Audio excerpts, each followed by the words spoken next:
And I believe that we're live. Folks, this is Retro Reload. Today's episode is about the best games you should not buy on the Wii U. But before we get to that, I'm your host, Dash V. With me today I have... T. Pugmire. Fighter Pilot. And I'm Maximo, 310. All right, Maximo, we're very happy to have you on as a guest today. It's always a pleasure when other folks from VG Collect jump on in. So... Yeah. We're going to start out with some news items. Some of them are going to be very fun. Some of them are going to be, I'll let you decide.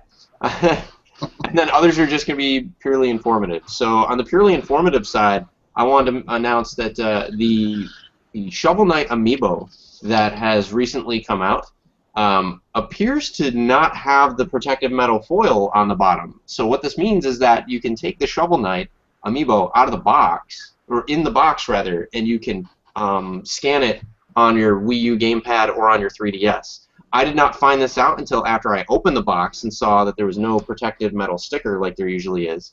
But Chris Galizzi of Hyperkin fame actually confirmed with an amiibo that he bought in LA that yes, in fact, you can scan it while it's still in the box. And he took a YouTube video to that effect. I'll drop a link down in the doodly-doo after the show, so you don't have to take my word for it. If you're a collector and you'd like to have your stuff pristine in box, don't bother opening it. Just scan it and then set it on the shelf. Also in the news, I want us to give a bit of a golf clap for the Supreme Court, who has finally, after 8 years, made time and cleared its schedule enough to be able to hear the Xbox 360 disc scratching lawsuit. Remember that one, where if you took your Xbox 360 and you moved it vertical to horizontal while it was running? I don't know why you would do that. Apparently, actually I do know why people did that. Apparently the lights did this neat little dance. But another bonus feature was if you had a disc in the drive, when you did that, it would scratch the hell out of the disc and make the disc unplayable. So I guess there was a lawsuit. It went back and forth as to whether or not there was enough people for a class action lawsuit. Fast forward 8 years later, we're all on the Xbox One now. You know, the Xbox One has become capable of playing 360 games before the Supreme Court was able to figure out whether or not Microsoft needed to address an issue with its 360. Golf clap.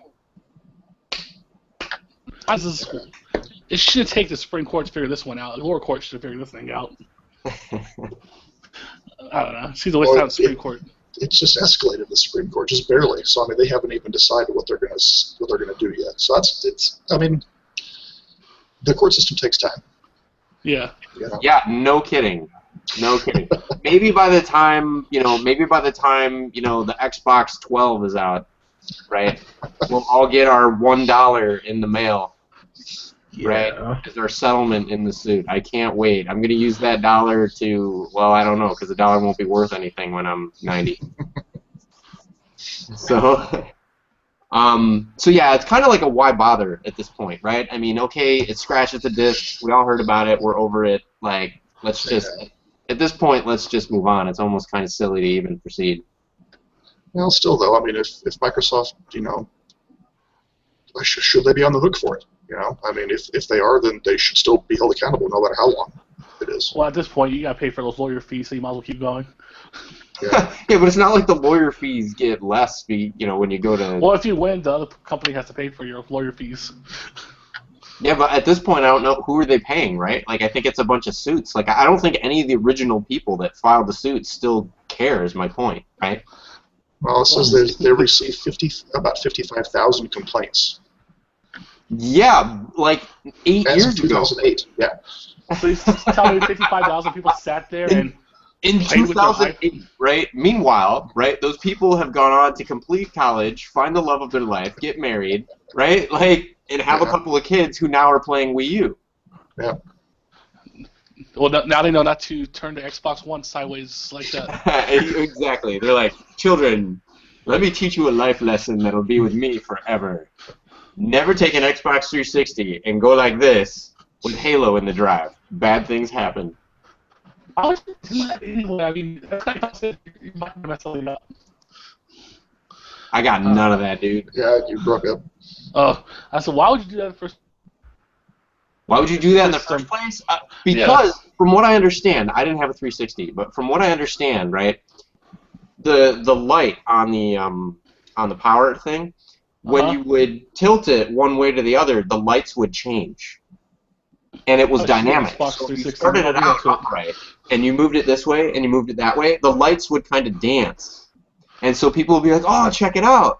They'd take the console to their friend's house, or a friend would come over, and they'd be like, "Dude, check this out." They'd still have a game on the drive, and they'd do it, and you'd hear,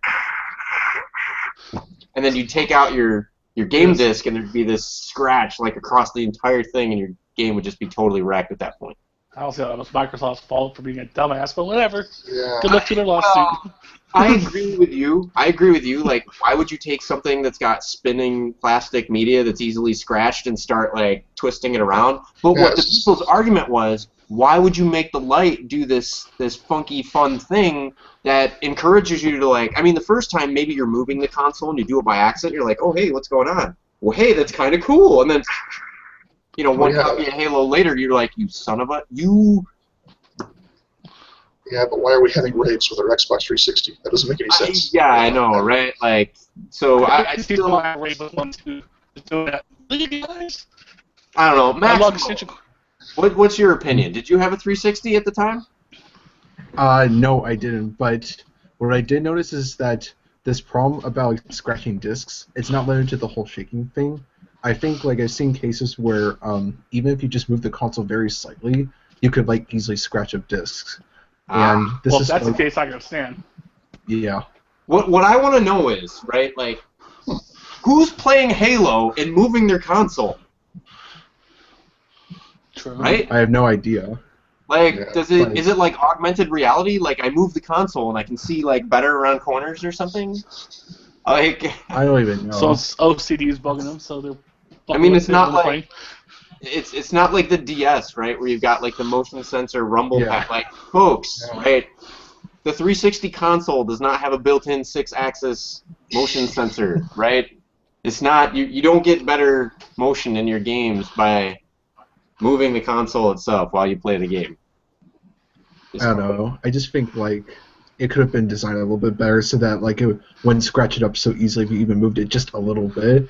Like not even just moving it up and down, even pushing to the side when the game is running can cause scratches. Oh, really? Okay. Well, now look at Yeah. you with your logic bomb, just blowing my satire I've all only had a out. 360 for a couple of years, so I would know about all that. Folks, I apologize, and I hope that the Supreme Court over the next 8 years gets you Figures all this out. the $1 that you're entitled to as your part in the class action settlement. Yeah, I deserve it. That's I guess the bummer, right? Is that like it's not like the gamers aren't going to win in that, right? Like your game got wrecked, right? Microsoft may or may not have replaced it at the time. You know, they're not going to go back and fix 360 consoles that they don't even sell anymore, right? So I guess that's what I mean, they do sell them, but I mean, they're not going to fix your 360 console that's now well out of warranty, right? And I don't think at this point they're going to release the final run. So even if let's say it doesn't take 8 years, right? Let's say the end of this year there was a settlement that said, hey, you have to give everybody, $1, which is going to be like millions in damages to Microsoft, but at the end, the individuals are going to get like $1 a piece, right? Yeah.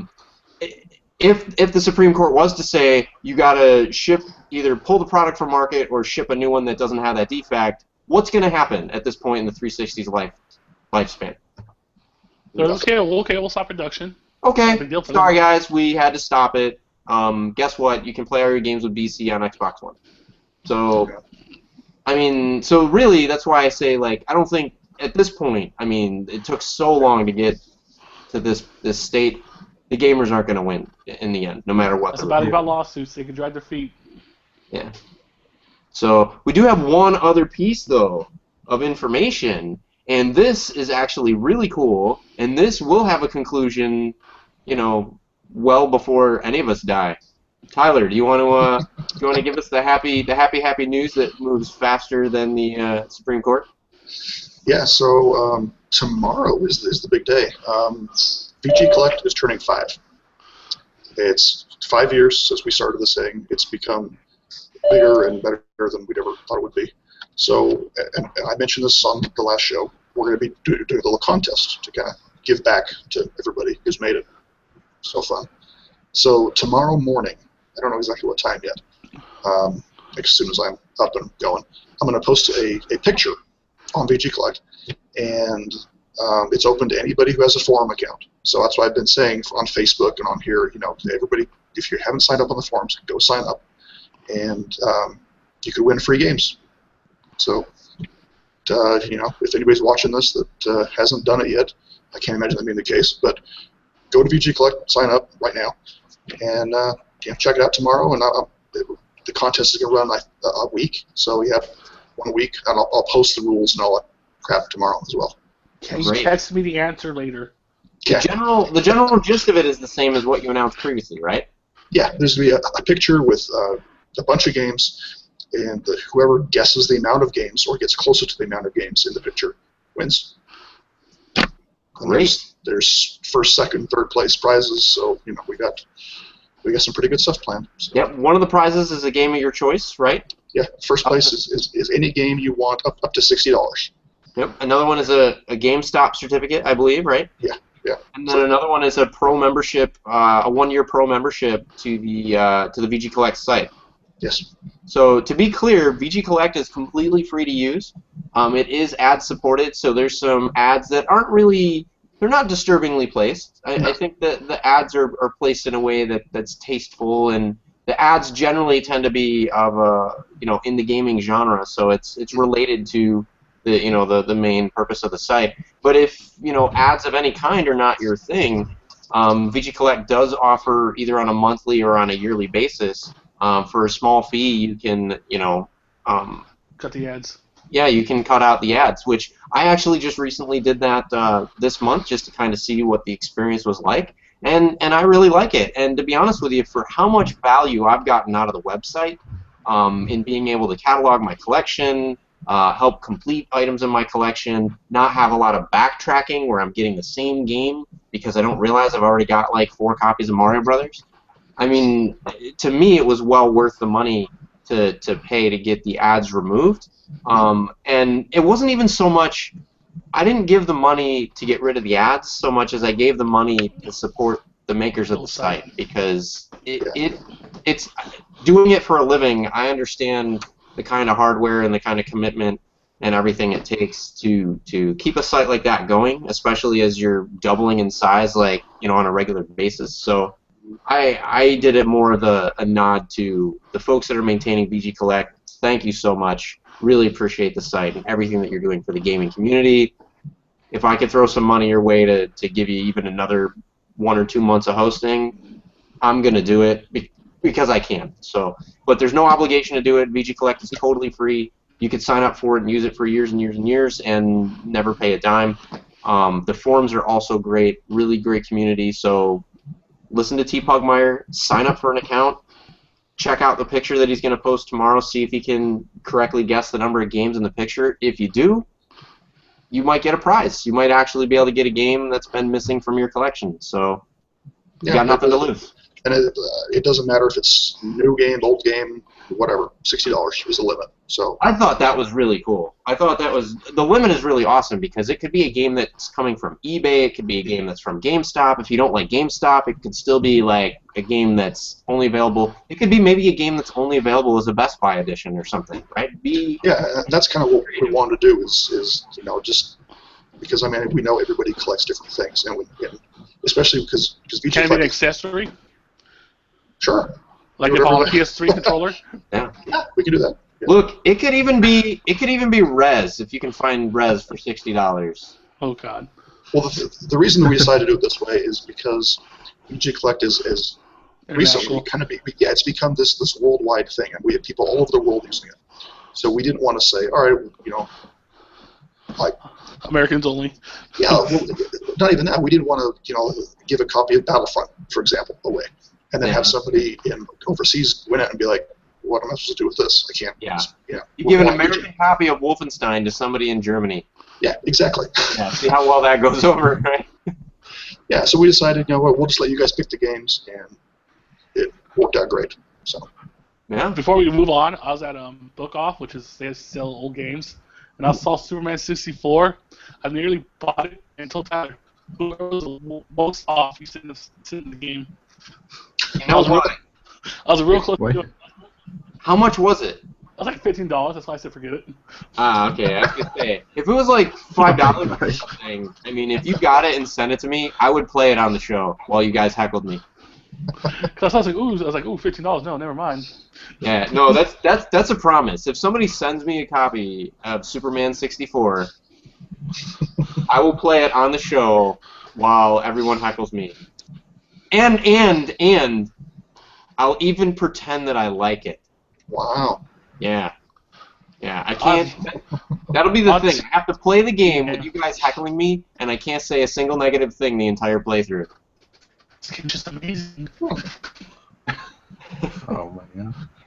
I have like I a have to cheat look at my sheet of, collection like- to see what game I can send you to play. I'll have a cheat sheet of all these things that I'm like allowed to say, like the graphics are so real. The flying feels so real. Check out the poly count. I really feel like I'm flying. This texture filtering is awesome. Yeah, I love the soft textures.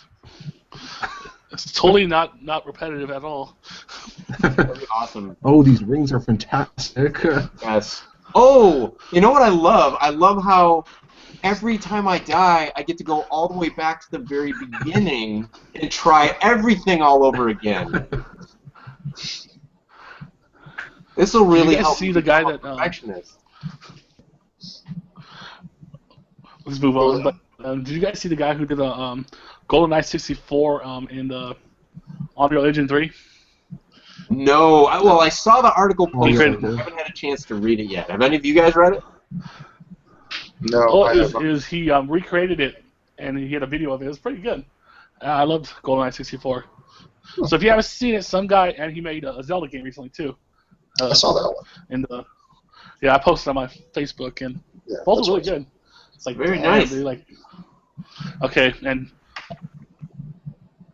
another new mobile game is coming out soon in March. What game is coming out? Nintendo's first mobile game is coming out in March. Yeah, it has Oh, something yeah, to the do with Mii one, it has right? something to do with Mii's, right? Yeah. Yeah, I don't care. Well, I'm just saying. Like, Then Hitman canceled all these pre-orders. what's the They're who gonna do canceled all their pre-orders? Hitman. They're gonna do an Oh, episodic. Yeah, I yeah. saw I've something heard about that. They're going episodic with it. So it's gonna be like one every 2 months. Which, if that was me, I'd be kind of pissed. Because like, okay, I beat it, now I gotta wait a month. So now let me ask you guys about this. This is not the topic of the day, but we got plenty of time, so we will get to the topic of the day. But since you brought up Hitman and them canceling the pre-orders and all that stuff, I saw that there's a new pre-order that you can do for Hitman, right? That has all this physical. You pre-order it, you get all this physical content. There's like this whole bundle of stuff that you get, and it has a digital voucher for episode 1 of the game. How do you guys feel about this world that we're going into, where like, regardless of how you may or may not feel in regards to whether you may or may not like digital content, what are your thoughts with regards to pre-order bundles where all the physical stuff that you get it's all physical except for the actual game? Like, how do you feel about that? Max, what are your thoughts? Okay. There's actually another example of this, I think back in September when there was this Magic game or whatever it was by Ubisoft, the 7th one in the series. They had this like special PC edition that was advertised as having like an actual copy of the physical game. Well, when the orders launched and shipped, many people discovered that there was actually no physical disc where it was supposed to be in the case. The only thing I think physical you got was the actual soundtrack, but the game was just missing. And people were like, what the heck? I paid like $150 for this. And then Ubisoft's like, yeah, we can't do anything about that except give you guys like digital vouchers. So I think in regards to stuff like that, you know, when you're getting collector's editions and stuff like that, you know, you should really expect that if they can afford to put all these extra goodies in the game, then they can afford to give you like a physical copy of the game since you're paying that much extra money. And it's pretty much a guaranteed pre-order for them.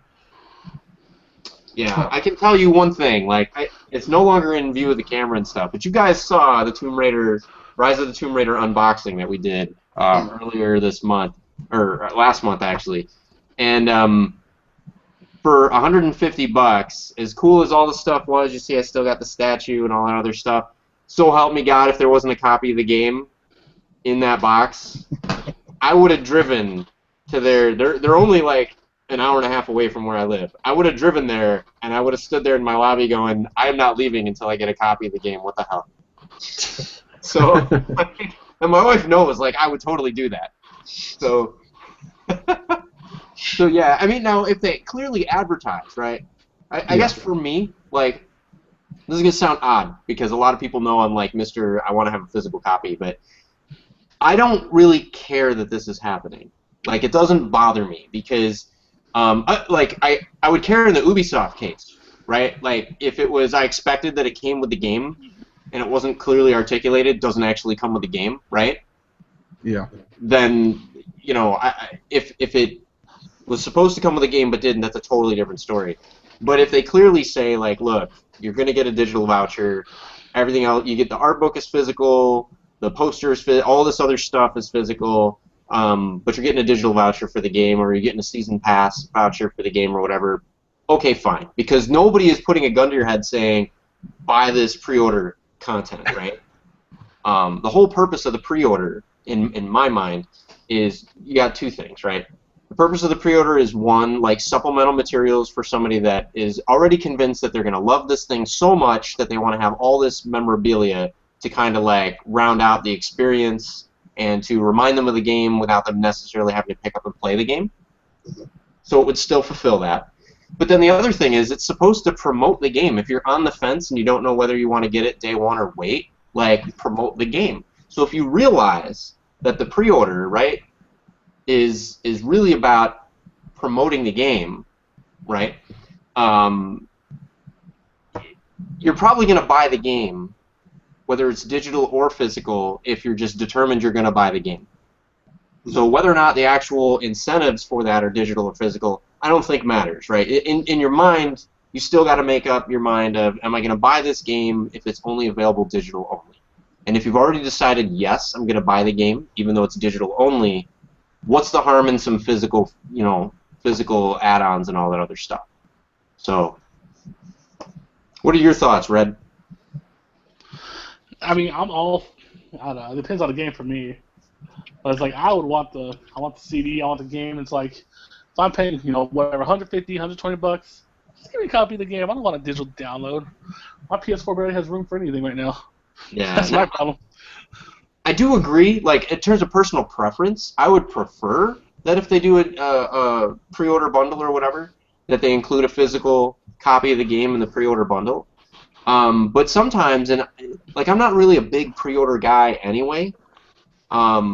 So I don't usually pre-order stuff a whole lot. I mean, it has to be something I'm absolutely bananas about.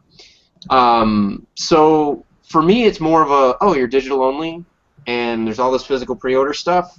No, I'm going to pass because it's digital only. So I actually feel better, because if it's something I really, really like Tomb Raider, to pre-order that costs a lot of money. Xenoblade Chronicles X, to pre-order the special edition of those, I mean, they add up. I mean, if you look at it, like Tomb Raider, I could have bought 3 games, right, for the cost of the pre-order bundle. Xenoblade Chronicles X, I could have bought a game and a half, right? So, you know, it just makes it easy for me, which I guess is the other reason that I don't mind it, because, yeah, the temptation's there because I want some of the extras, but if I know, I'm with you, I want the physical copy of the game. That's the most important thing to me. So they just make it easy for me. So, Tyler, I don't think we got your opinion on the matter. No, I'm kind of the same way. I mean, I don't really pre-order a whole lot anyway. You know, I know I've mentioned in the past. I mean, if it's a Zelda game, I'm going to pre-order it. If it's a Mario Kart game, I'm going to pre-order it. Other than that, because I don't have a PS4 or an Xbox One, so I haven't really ran into this whole thing of where there's a download code.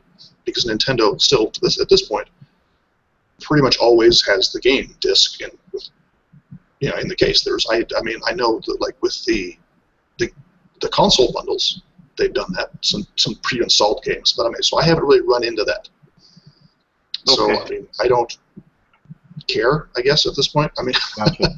You're uncertain. It looks like you don't know how you'd respond to it yet. Well, I've heard the stories. Like it was it Mega Man 9 or 10 or something. There was a physical version at some point, and it was a case with the code in it. That would bother me. If I bought a case, all of a sudden, like, why is there a case if there's just a DuckTales piece of Remastered paper? the same thing, and it's chaos now because you have to be really careful when you find DuckTales Remastered on eBay, because when they first released DuckTales Remastered, they were releasing physical game cases that were the right size and everything, but then when you open them up, they just had like a collector's pin inside the case, and there was no game. It was a digital voucher for the game. I mean, and it said on the case, like if you looked, it actually said on the case, does not contain a game disc, contains a digital voucher. But if you're not really paying attention and you're just like, DuckTales, or if you're on eBay and you don't know that the first run was digital only, right? And you're just like, oh wow, somebody's selling it for $5, that's a bargain. And then you get it and you're like, damn it, this is like, this is not the game I was looking for, right? Yeah, so I mean, I haven't really run into that yet, but I mean, it would bother me. I think if because my thing is, why is there even a case? Yeah. If you're going to sell me a case so I can look at it, right? The argument is the cover art, the case, the shipping, right? It costs all this extra money. You're right. It is kind of like it's kind of hypocritical of them to say we're not going to go physical because physical distribution has all this cost and blah blah blah blah, and then turn around and like. Here's how much. How much more does it cost to press a disc? I mean, in those kind of numbers. Right. And the numbers that they would do for a launch, you're right. You're absolutely right. I mean, there is still some logistics of like having to have the gold master and all this other stuff and that kind of thing. But I think if you've already committed to like making game art and all this other stuff, for the case, at that point, just the hell with it. Like commit all the way. If that CD costs that much, pass the Mark's paying for the special edition. It was $2 more or whatever. Oh yeah, exactly. Like I tell you what, charge me the extra $1 for the disc that you had to press, and we'll call it even, right?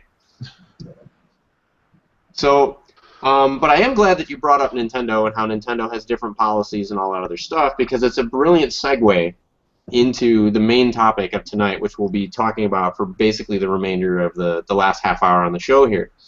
Now, I do happen to have a Wii U. I've had this for about, I think, a full year. I bought it November of 2014. Basically, I bought it a week after I heard the announcement for Super Mario Maker. So, huge fan of Nintendo.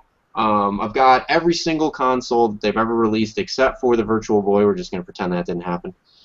And so I want to make sure to get that out there first, because the stuff I'm about to say is certain to set off a whole lot of fans of the Wii U. And that is, I have compiled a list, and you guys are welcome to contribute to it with your own additions, but I've compiled a list of absolutely fantastic games that you should not buy for the Wii U. You should buy on another platform.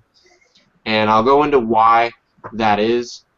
Keep in mind that as I say this, I'm really speaking to folks that have multiple consoles in their home. So I'm assuming if you have a Wii U that some of you all also have a PlayStation 4 or an Xbox One. So if you're a multi-console family, I'm not saying don't buy the game. What I'm saying is the Wii U version of the game is inferior in some way to what you're going to find that same game offered on other consoles. So I want to make that clear. So how many other people on today have a Wii U, by the way? I have one. Okay, Red Bearded Gamer has one. Maximo, you have one? Yes. Good man. It's a great console. And T. Pugmire, you obviously have one, right? Because you've been doing a lot of Mario Maker, right? Mm-hmm. So the list that I compiled is going to be kind of surprising. I recently, like I think it was around Christmas time, Nintendo had a sale on the eShop, and there was a couple of games I was kind of on the fence about. They were like indie games, and so I never really know with indie games like how to take them. And it doesn't really help that a lot of these indie games aren't coming with demos, right? So I can't really tell from a screenshot if a game is any good. Even though I try to avoid playthroughs because you never know when you're jumping into the playthrough, and I've had some parts of some games spoiled for me because people tend to play through popular parts of the game. And so I try to avoid playthroughs just because I don't want parts of the game spoiled. When really I just want to know, like, are the controls solid? Is it a fun game? Is it a kind of world that I can get into, or a story or something I can get into? And so lacking a demo, lacking any, spoiler-free reviews and stuff, it kind of has to hit a certain price point before I kind of buy into it. And a handful of these games hit that price point. And so I bought these 2 games. I've been playing them quite a bit over the last, basically from Christmas to now, off and on. But I'll play them in 1 to 2 hour stints. So I've gotten enough into them to where I really enjoy the game, and then I find out some stuff and I realize, wow, the worst thing I could have done is buy this game on the Wii U. So those games are, I put my list down on the, let me see. I put my list down on the notes section of the page. Child of Light. Child of Light is a fantastic game. It's kind of like a Metroidvania role-playing game. So it's a side-scroller. You explore certain areas you can only get to once you've accomplished certain things or gotten certain abilities. So as you progress through the game world, there's more of the game world that you can access, and you can backtrack. And there's multiple incentives to backtrack. The graphics are beautiful. The sound is beautiful. The story kind of reaches in and grabs you by the heart from the very beginning. I can say this, and it's not a spoiler really, because you find out in the opening sequence. The game you play as a little girl who just died. Yeah, it's that kind of game. It's set back in medieval times. It's a princess, and her dad reads her stories at night, fairy tales and everything. And one night he reads her a story, and the next morning she doesn't wake up. And the game world is her basically going on this journey after she's passed, trying to get back home. And so you don't yet really know, is this a journey that she can make? Will she get back home? Will she come back to life? How did she die? Is it just she simply passed, or is there something more to it? And there's some undertones that seem to imply there might be more to it. So I'm definitely intrigued. The music is definitely very, very touching and fitting with the theme. It's a very somber game as you play it. Unfortunately, I was soon to learn, because I went online to see, is there a physical version of this game that got released, and is there a platform that offers it in physical copy? Because I don't want, it's such a great game, I don't want to lose it when the eShop, 20 years from now there is no eShop. So I'm looking around, I find out the only physical copy of the game that you can get is for the PlayStation Vita. So I will be picking it up for the PlayStation Vita.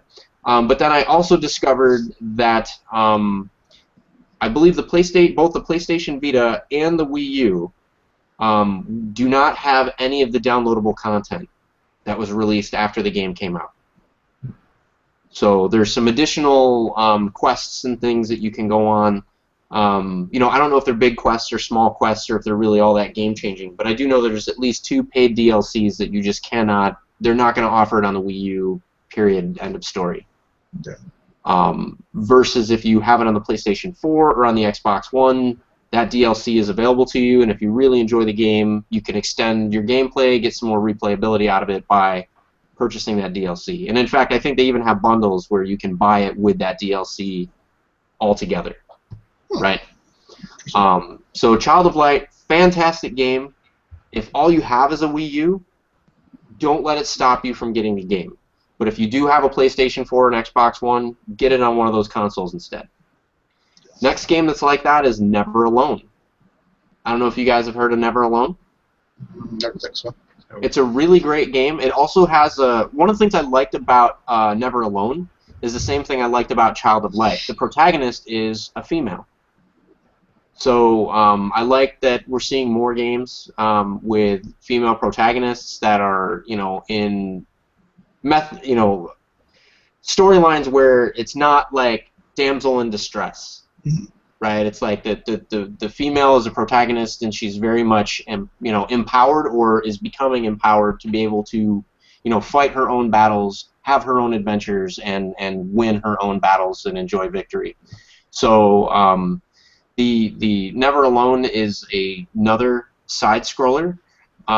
You are it actually deals quite a bit with it. They took an Alaskan folktale, and they actually you play that folktale as it's being told. Interesting. And what's really cool is as you progress and beat different levels in the game, it actually unlocks a live-action documentary about Eskimo culture and all this other stuff, and about the folk tales and about different elements that you find in the game that come from the folk tales, elements of the culture and where they come from. So it's really, really great because it's probably the first venture into edutainment that's actually held my interest as a game. I mean, it's a legit game that happens to tell this really interesting story. The other thing too is it's kind of a puzzle game. The main character is a little Eskimo girl, but her helper is a fox that's kind of, I don't know if he's made out of light or if he's made out of wind, but he's kind of a mischievous little bugger. But there's certain things that you can do, like in the game you're trying to, as you progress through the levels, you can actually communicate with the spirits on the other side through the fox. This fox can interact with different spirits that take the form of creatures made out of wind or things like that. And it's just a really creative, really original game.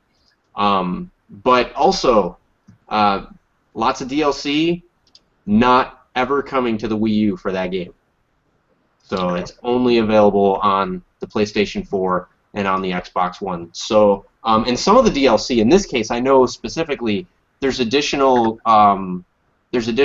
clips from the documentary that are part of the DLC. There's some additional levels and some additional puzzles. So in this case, it's like there really is it's not, oh, collect some extra gems or whatever. It's like there's actual meaningful content that's not ever going to be seen on the Wii U. So again, if you only have a Wii U, still go ahead and get it. It's a fantastic game, and it's one of those games where the family can play it and get enjoyment out of it. Even if you're an adult and you have no interest in gaming, you would enjoy watching your kids play this and unlock the different video scenes explaining about Eskimo culture.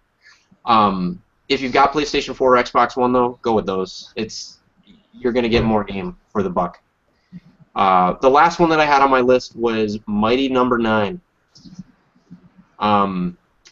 If you're pre-ordering, pre-order it on a different platform. The Xbox One and the PlayStation 4 platforms have a pre-order bundle where you can get all kinds of extra stuff. The makers of Mighty Number 9 have publicly stated that they don't feel that the user base for the Wii U is that the customer base is large enough to warrant them going to the effort of releasing a special pre-order bundle. So you can get it on the Wii U, but you're just going to get the game.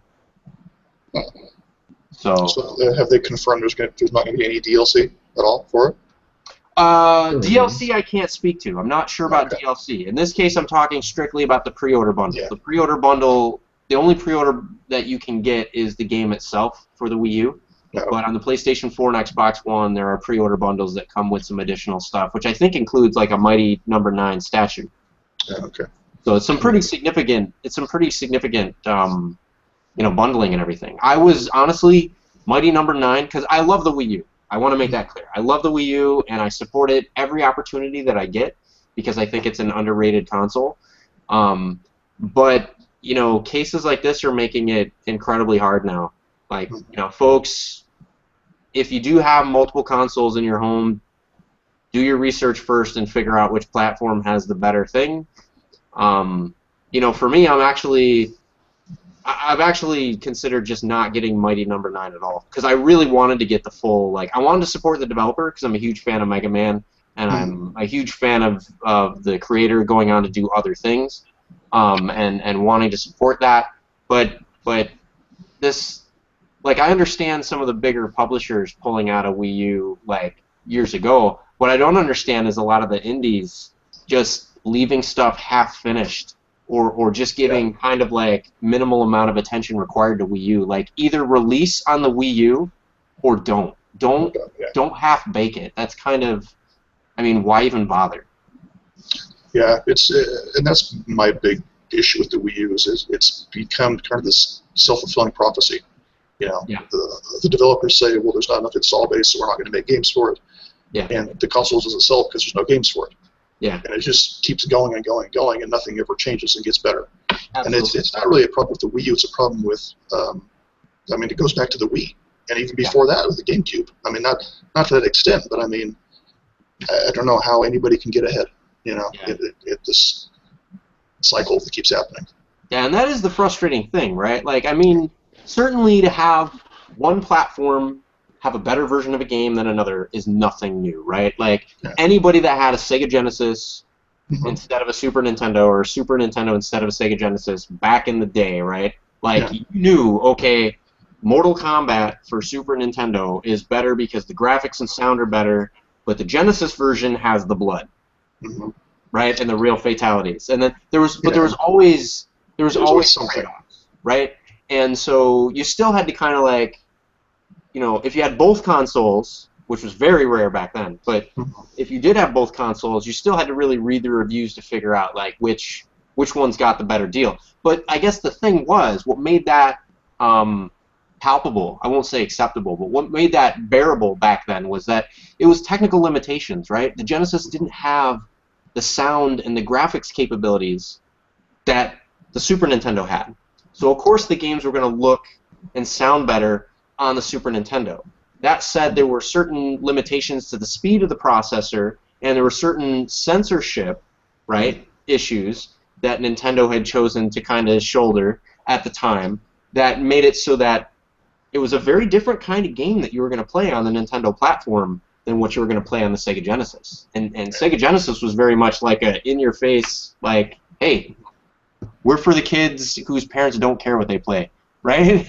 Well, and also back then, I mean, if you had one game that was on both consoles, usually, I mean, not always, but a lot of the time, it was a completely different game. You know, I mean, take like, you know, what's a good example? Yeah, exactly. I mean, there was Jurassic Park was another one. Yeah. Same name, completely different games though. You know? Because they catered to the specialties of those particular consoles, right? Either the color palette or the audio or the something. Yeah, absolutely. And so I guess, you know, I mean, that was the point, right? There were real, no kidding, technical things that drove the differences in the games. Versus right now, I mean, Xbox One and PlayStation 4, they're practically even. I mean, I saw, and Jeremy's probably going to jump through the screen and throttle me for saying this, but I saw a video this weekend that had Fallout 4 for PC, PlayStation 4, and Xbox One side by side. Dude, other than super superficial stuff like, oh, this one has 2 blades of grass. This one only has 1 blade of grass. Like, the differences between the game, even PC, like, the differences were so minuscule, it's like, why would I even care? Like, I agree with that. What's that? Graphic-wise, I don't care. It's just like, damn it, Def, just play the game already. I'm close. I've gotten closer. I've watched a video. I say Facebook all day refreshing. Has you played it yet? I watched a video of someone else playing it on multiple platforms, so I'm getting closer to it, and I'm 60% done with Tomb Raider, so I'm almost ready to take on a new game. But yeah, so I mean, like, now that we're in an era where, I mean, honestly, for some of these games, like, you can't tell me that a game like Child of Light or Never Alone or Mighty Number 9 is limited by the capabilities of the Wii U console. No. Right? Especially when, like, in Mighty Number 9's case, I'm pretty sure it's not limitations of the Wii U console hardware that's preventing you from releasing the Wii U version of the game with a mighty number 9 statue. Yeah. Right? Like DLC, right? Like you released the entire game already, right? And I'm talking about Child of Light and Never Alone. You already released the entire game engine and game world that launched it at retail or whatever, right? On the platform. What is it about Nintendo? And I mean, it connects to the net. They've got an eShop. It's got local storage. You can plug in a USB drive. Like, there should be nothing preventing you from providing DLC for that console other than you don't want to do it. In which case, I don't want to hear that there's no market because, like you said, it's a self-fulfilling prophecy. If you don't provide games, and there's nothing technical standing in the way, if you just say, I'm not going to invest the effort in providing games on that platform, you can't then turn around and say it's because there's not enough users of that platform. Yeah. It's like they make their quick money off the Nintendo. Yeah, Like, you screw told you guys. them. You basically told them, go buy my game on this platform. Yeah. So And that's it, like, I wouldn't mind necessarily. I mean, I've thought about this all day ever since we came up with this topic. Yeah. I've been thinking about this all day long, and I can't really figure out what I want to say. But I'd be more like, so the game is $60, whatever game it is. Yeah. And it's available on the PlayStation 4 or the Wii U or whatever. And you're only, and the game you're going to get for the $60 is the exact same. I get that. But then if there's this expectation or this promise, in this case, that you're not going to get anything else on the Wii U, because they don't want to, whatever the reason is, they don't want to. So, like, knock it down to $50 for the Wii U. If I'm not going to get everything, give me a break. Yeah, and I guess the biggest thing, I agree with that, and I would even say, like, even if they don't give me a break, right, give me full disclosure, right? Yeah. Like, when I see that the game is out, and I hear that it's great, and blah, blah, blah, and I hear that there's DLC and all this other stuff, right, especially if I've seen it on another platform, and it's like, say I'm a parent, right, and I want to get, or I'm just a gamer that I only have the one console, I only have the Wii U, let's say, and I see somebody else is playing it on the PlayStation 4, I see it's also available on the Wii U, right? It's not intuitively obvious to me that there's going to be components missing from the Wii U, right, experience, because it's not like I'm going to buy it on the eShop and there's something there that says, please note, DLC is not available on this platform. Right? Now, why are they not going to do that, though? I mean, they haven't done that, and I think the reason that they don't do that is because you wouldn't buy the game. Well, if you already know that I wouldn't buy the game if you're not going to release the content, that's where I got my comment of, why the hell did you even release on the platform? Exactly. You're going to half-bake it, because it's worse if you sell me the game, you don't disclose that all the extras and everything that's available on every other platform are never going to be available on this platform, and then I find out later when I love the game so much I want more, and I find out, oh crap, I have to basically buy the entire game over again. It's not just the money, right? It's the time, right? I have to buy the game over again if I want to. And let's say for an indie game it's like an extra $14, right? So, okay, I'm not going to go bankrupt. But if it's like I'm going to have to put an extra, in some cases the DLC is like add-ons for after the fact, right? I'm not going to play another 20 hours through the game again just to be able to play the extra 15 minutes of content. Right? So it's kind of like it sours your experience in what would otherwise be a great game. I mean, the best experience I could have is I love the game so much, I want more. Yeah. Right? And if I'm not going to be able to get more, clearly indicate, right, hey, look, this game contains DLC. Now, I'm sure Nintendo would not allow them to do this. Yeah. Right? Nintendo would have a huge uproar, but so it might even be that they want to be more full disclosure about it, and they can't be due to policies on other systems and everything. But I guess I'm mainly just lamenting the fact that, like, there's no technical reason why the platform has to be shortchanged with some of these. It just is. And because it is, you got people like me who's a huge fan of the Wii U. I've got like 12 games for the Wii U, right? And I love every single one of them. They're all fantastic, right? Oh, yeah, I'm the same boat. And yet I have to tell people, like, hey, following games, don't buy on the Wii U. Buy it on something else if you got it. That's when, you're talking about the Mighty Number 9 with the other the other Kickstarter game that was very popular, Bloodstained. Okay. You know, because they said it's going to come out on PC and Xbox One and PlayStation 4, and then a stretch goal later on was the Wii U version. And I thought, cool, the Wii U version. And then I thought, well, wait a minute, it's probably not going to have all the same cool stuff that they're promising. It's probably going to be the stripped down, no DLC. So I'm like, why the hell would I back that? Yeah. Although I do have to say, right, props for them to say, look, it's a stretch goal. Yeah. Right? Because then at least you know, like, hey, look, if they haven't made their goal yet, it's a gamble, right? I mean, and at that point, like, you'd have to pick, if you're smart, one of the perks that you're going to pick is going to be for a console that you know it's definitely going to launch on, right? Yeah. Well, yeah, no, but I don't mind that stretch goal. I was kind of like, all right, so there's going to be a Wii U version, but is it going to suck?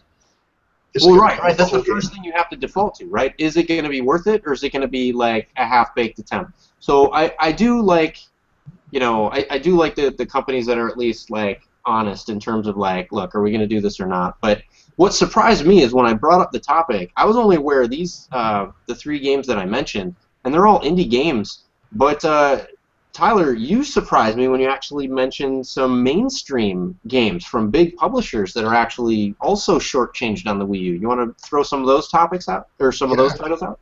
So as far as I know, I only have 2 games currently for the Wii U that falls into this category. But I was doing a little bit of research, and it turns out that, as far as I'm able to tell anyway, that every Lego game does not have any DLC on the Wii U. Now, granted, the DLC in Lego games is not that great. It's usually extra characters or extra, you know, little extra mini games, things like that. So it's nothing that's really game changing. But still, you know, I mean, if, like with the Lego Marvel game, I really enjoyed that, and I went to look for DLC after I beat it, and I'm like, oh, there's nothing, and that's what kind of got my attention, because I knew there was DLC for the Xbox One or whatever else it was on, because I heard about it when it first launched. And I thought, well, hell, why is there no DLC? And then it got me thinking about it. I'm like, oh, okay. So there's like the Lego Movie game, no DLC that I'm aware of. I think I can't remember the other ones. The Hobbit, I don't think has DLC. I don't know. But yeah, I was kind of surprised to find that. Yeah, I was kind of. I don't see that changing either. And I was glad because, you know, at the time I was conflicted when we went to get newer Lego games. I knew that I didn't want to get them for the PlayStation 3 anymore because I wanted to get them for a newer generation console because of the improved graphics and all other stuff. I don't play the Lego games, but my son does. That said, you know, I'm whether it's him or me playing it, it doesn't mean I want him to have like the cat food version of the game, right? So, but I ended up leaning toward the PlayStation 4 because in general, the Sony platforms tend to have superior graphics in the end. When all is said and done, sometimes it takes a while to ramp up to the hardware differences or whatever, like it did in the PS3, you know, time. But you know, PS4 and Xbox One are basically the same platform.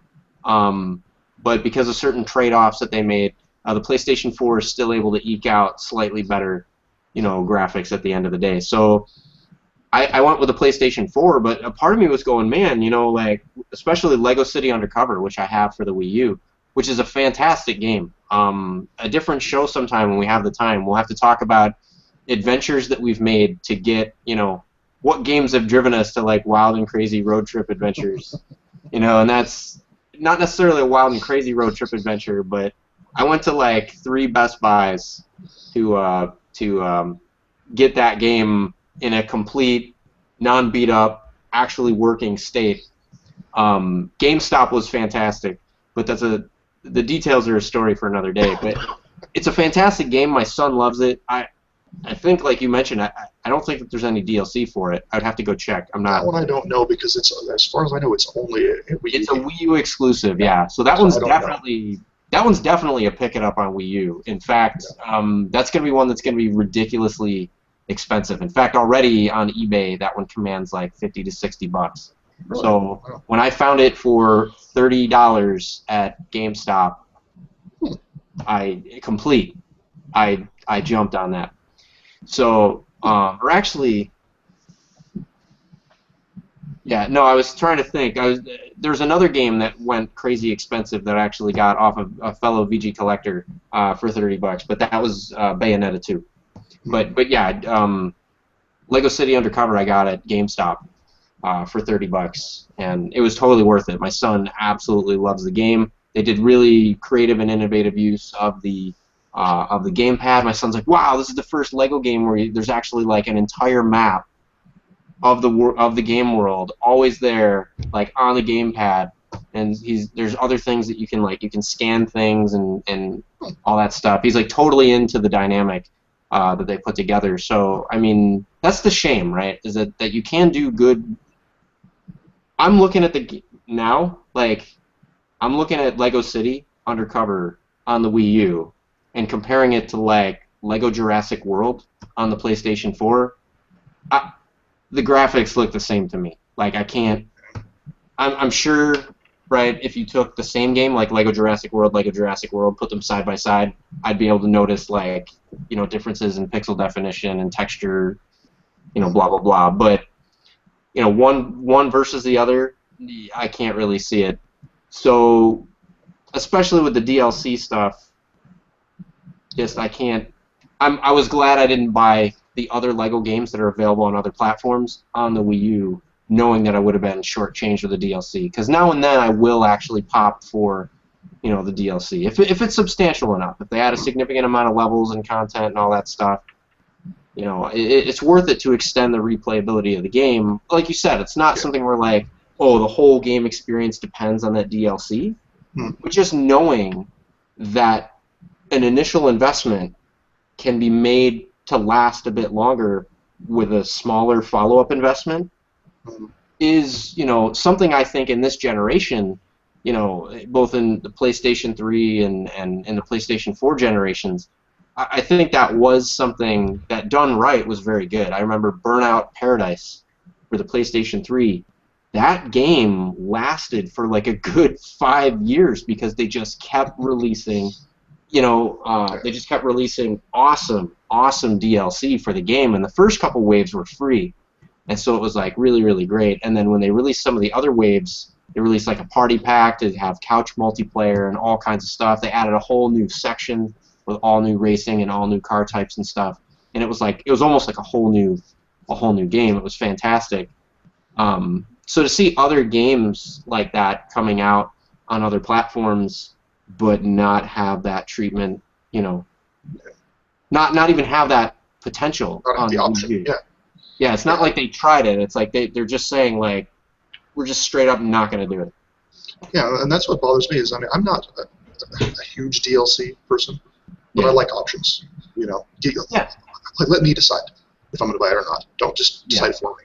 Yeah, and I'd be willing to say, I think somebody else here, like I think it was you, Jeremy, that mentioned it earlier, right? Like, if either do one of two things, either make the Wii U version cheaper, right? That was Tyler.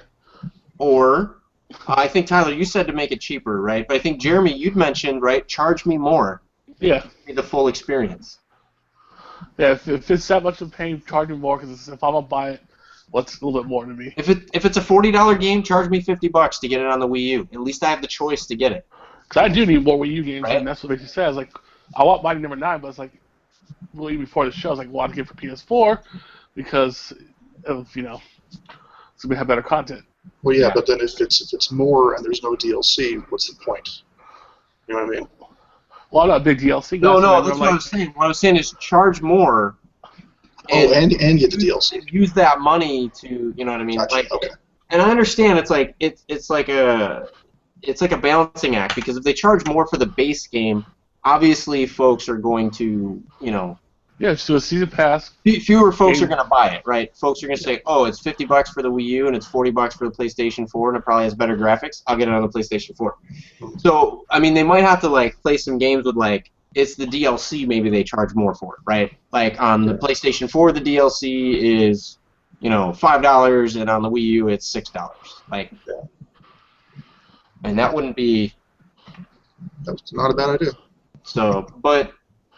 I don't know. Maybe they probably run all the numbers and stuff and figured it out. I understand these game studios, right? They only have a lot of folks are doing lean development now, right? Where it basically means, do everything you were doing before, but do it with inadequate tools, half the resources, and half the time it ought to reasonably take, and then we'll just patch it after release. That's what lean means for a lot of companies. It's not what it's supposed to mean.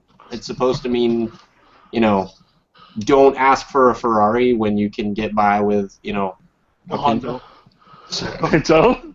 That was my brother's first car. I hated that car. It should also be noted, though. I mean, not to get off topic here, but it should be also noted that there are some Wii U games that are better than the other versions. Yeah, let's end it. We're getting close to time, so let's go ahead and end this on a high note, and let's mention those games that are worth getting on the Wii U, or maybe are a better proposition even to get on the Wii U than on other platforms. That's definitely worth saying. Let's end this on a positive. So the one that I'm thinking of is actually I mentioned earlier is because when Lego Marvel Superheroes came out, it launched against the 360 and the PlayStation 3, I believe.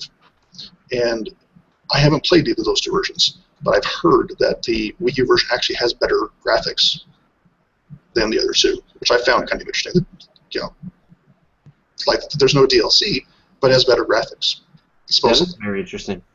Yeah. So see, trade-offs like that I could accept. It's just when all else being equal and then things are missing. I can deal with things not exactly matching up, but it's just when all things being equal, we just drop this other half of stuff right off the map. So Maximo, you got any suggestions for must-have Wii U, best experience ever games? Let's see. What I can think off the top of my head, Assassin's Creed 4 port, I heard is actually pretty good. And then another one that I'm going to recommend, this is the highest on my list, is the Deus Ex Human Revolution Director's Cut port on Wii U. Just because it's considered to be like the best port of the game besides like the PC version. Those two are like a neck and neck. I mean, I got this game a while back when I did a trade with Burning Doom. He wanted like LA machine guns for the Wii, and he's like, okay, I'll just give this to you. So I was like, no problem. And then I played like the first hour or so of it, and it's really interesting how they utilize the gamepad pretty much like no other developer has. It's pretty amazing once you get to it. That's great. The title again? One last time in case folks didn't catch it. Okay. Deus Ex Human Revolution Director's Cut. Awesome. Batman Arkham City Armored Edition is also one of those ones where there's features exclusive to the Wii U version. Graphics are pretty darn close to what they were on every other platform, but there's some unique game mechanics on the Wii U that you're just not going to find elsewhere. So, and it's the complete edition. So it's the edition that has like all the DLC and all the other stuff already included in the game. And then on top of it, the added mechanics with the Wii U controller. So, Red, any games that you can think of that are available multi-platform? Not for me, because I'm not really that many Wii U games, so I got nothing. Okay, and then I think, it goes without saying, but I'm going to say it anyway because we spoke pretty harshly about the library of the Wii for half the show. There's just a ton of first-party titles that are of a quality and caliber most of the other platforms would kill for. Rayman Legends. Sorry, I do. Yeah, Ubisoft's Rayman Legends is a really good game. Yes, that's third-party title. The definitive version of that game is on the Wii U also. Oh, thank you for bringing that one up. I almost forgot about it. So first-party titles, though, right? You've got Super Mario Maker, right? Basically, they can print money with that game. You've got Bayonetta 2, right? Which it was published by Nintendo. So we'll count that as a first-party title. And it came with Bayonetta 1, which was a nice touch. So you're paying for Bayonetta 2, but then you're getting a remastered version of Bayonetta 1. So that's pretty cool. Also, for folks that like me that didn't know, there's a lot of cameo stuff. There's apparently an entire Star Fox themed level in Bayonetta 2, which I did not realize. So definitely. Isn't some guy VG Collect looking for that game, but he can't find it? What was that? Some guy VG Collect's looking for that game, he couldn't find it. Yes. I was looking for the game. I I look- couldn't find it, and another VG collector hooked me up. I'm not going to call him out on the show because I don't know if he wants me to publicize, but but just another testament to how great the forums are on VG Collect. I mean, it's really cool when like you go on eBay and you're like, man, I really screwed up. I should have got this game way back when. I didn't, and now it's $80. And then somebody in the VG Collect forums is like, hey, bro, you're a pretty decent dude. I tell you what, I got a copy at a yard sale or whatever. I'll hook you up with the yard sale price. Just pay shipping. I mean, that's really amazing. It doesn't happen all the time, but I mean, I haven't had it happen anywhere else other than the VG Collect forums. So really great community there. Yeah, I mean, I've gotten stuff for free before, just totally free. Yeah, I've sent out stuff free. I went to every now and then I'll go to like a yard sale and there'll be like a whole bunch of like somebody will be selling a box of just video game manuals, and I'm like, how much for the manuals? And they're like, dude, just give me $5 and you can take them all. I'm like, I'm okay. And then I've got like these like Pokemon manuals and all this other stuff, and it's excuse me.